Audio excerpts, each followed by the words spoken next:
It's been almost a week since the NS-31 mission, or the famous Katy Perry goes into space and becomes an astronaut flight. People cannot stop memeing on this and making fun of it, and I've even seen a lot of posts get traction that are saying that this was completely faked. 1, 2, 3, take it up space! Woo!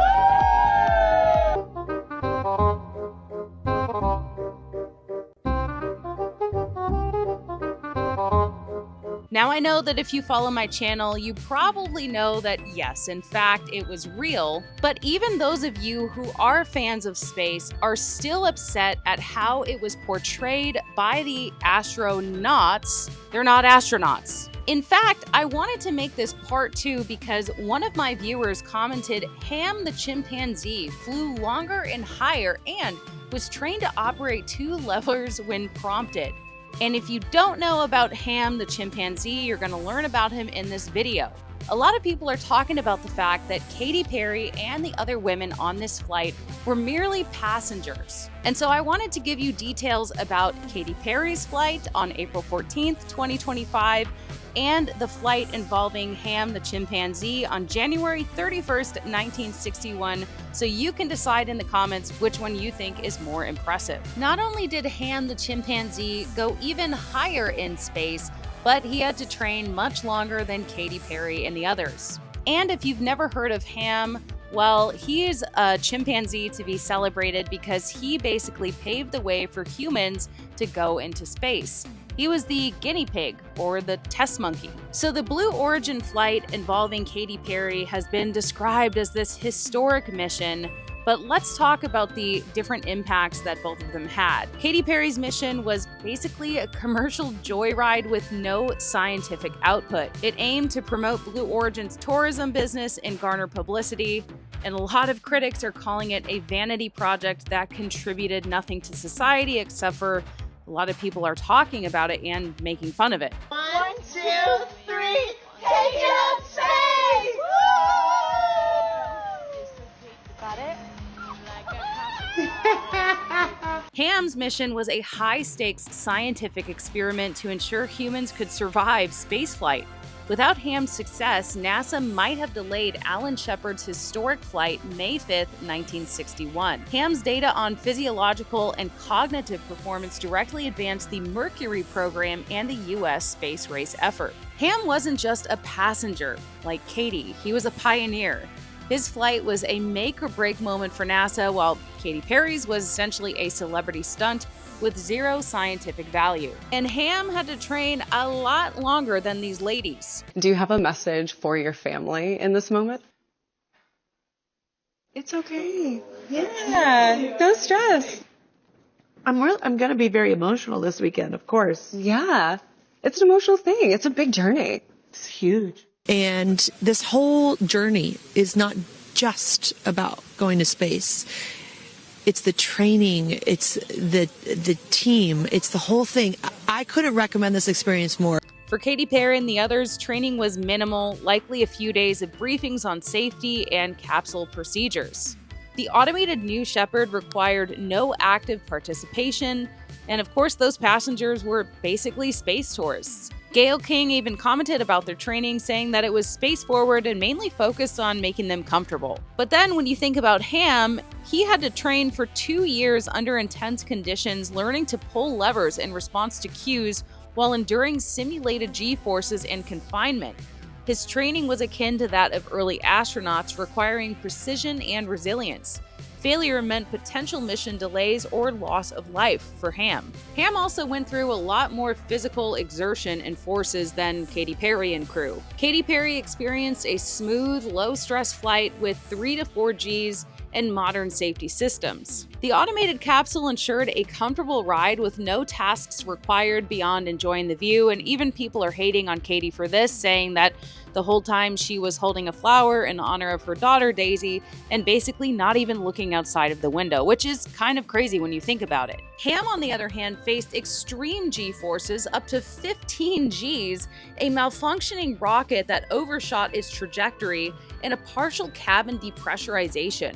Despite these issues, he performed his tasks, proving living beings could function in space's harsh environment. Let's talk about the risk and the bravery. Katy Perry talked about how much self-trust she needed for this flight, but let's face it, she flew on a well-tested New Shepard vehicle with 10 prior crewed flights and a robust safety measures. The risk was minimal, but Ham, on the other hand, who didn't have a choice, flew on unproven technology with a high chance of failure. In fact, a prior test rocket had exploded.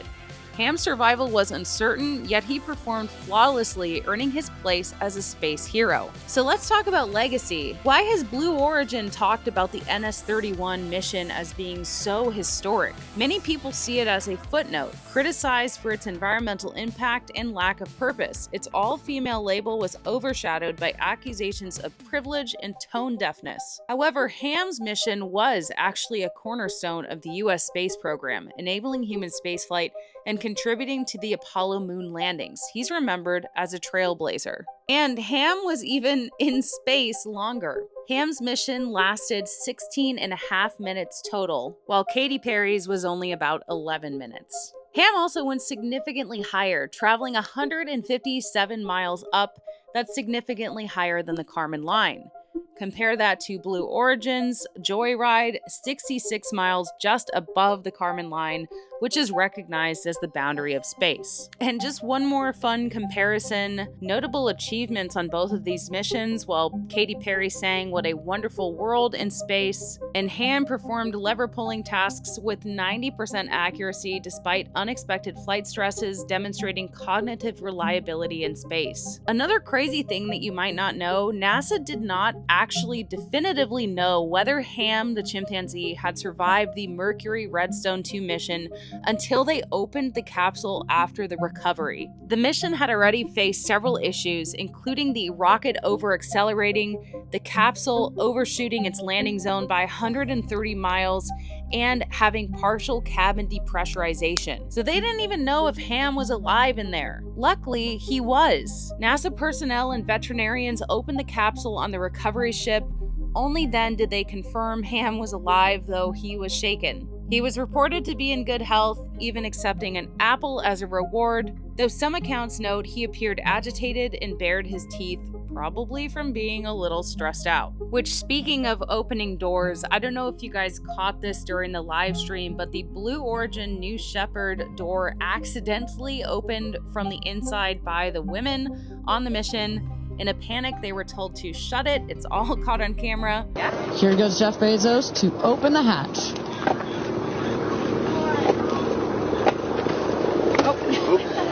And then we see Jeff tripping behind the capsule. He wanted to basically use a special tool to open it that clearly wasn't needed, and this whole thing was botched and pretty embarrassing. Okay, the other thing that I just have to mention is that all of the conspiracy theorists are coming out saying, look, there are no burn marks.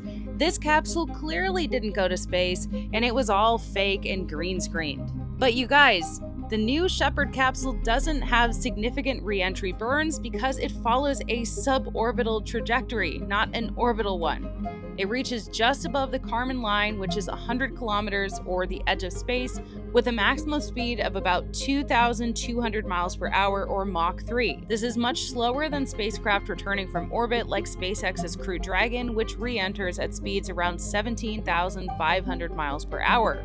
So look, I'm not denying that this thing happened. This is clearly not fake, but unfortunately, it keeps getting talked about. And so I just thought that it would be a fun comparison.